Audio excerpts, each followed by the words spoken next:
2002, after the 2000 redistricting, and we had 7 minority African Americans on the Buffalo County Council. I was one of the 7. We had 7. We had a majority of 12, so we had majority. And because we had a majority, we was able to say we wanted to get $5 million for the Meriwether Library.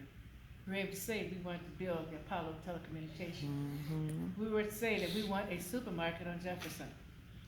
We said it, the money was there, but we had something that we didn't have previously. That was majority.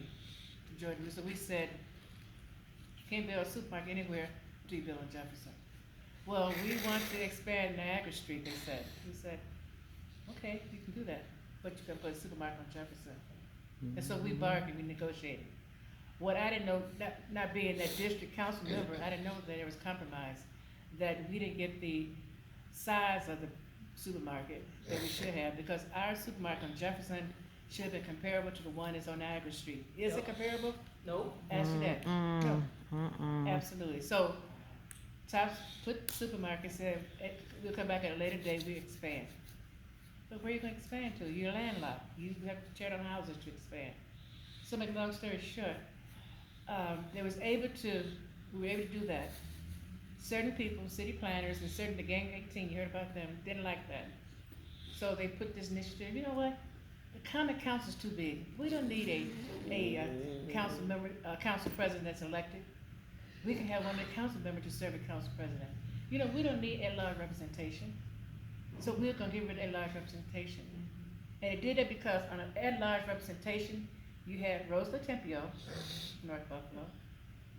You had Charlie H. Fisher, everybody knows Charlie Fisher, at-large council member. And you had the legendary Beverly Gray. So of the 3 at-large members, you had 2 dynamos who would advocate and who delivered. Charlie Fisher and Beverly Gray. And then you had James Pitts, who takes nothing from anybody as council president. So they said, let's get rid of the council president and the 3 at-large members. It wasn't about saving $20,000, that's all they saved was $20,000 a year. It was about diluting or eliminating the African American majority on the Buffalo County Council. That's all it And was. many in this community fell for it. Many in the community said, well, we need to save money. It wasn't about saving money. It was about control. And when they got rid of the at-large member, we didn't have the vote of those who were left, the 9 district council members.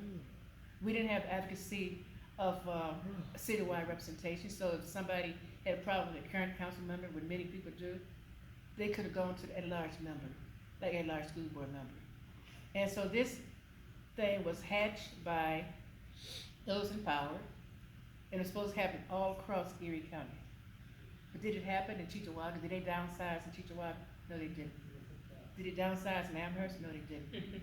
You know why? Because they didn't have a majority of African Americans on their council. So we had to be careful, we had to listen, just follow, and see what's the real reason. 75% of the district cannot be won by a minority council member. In a city that's with black and brown people, 55% majority. Something tells us there's nothing about fair maps, it's about control. And they don't want black and brown people in control. So I'll say to you, watch who's running, look at the record, and vote for them if they're doing good. They're not, find somebody who will do better. Thank you. All right. All right.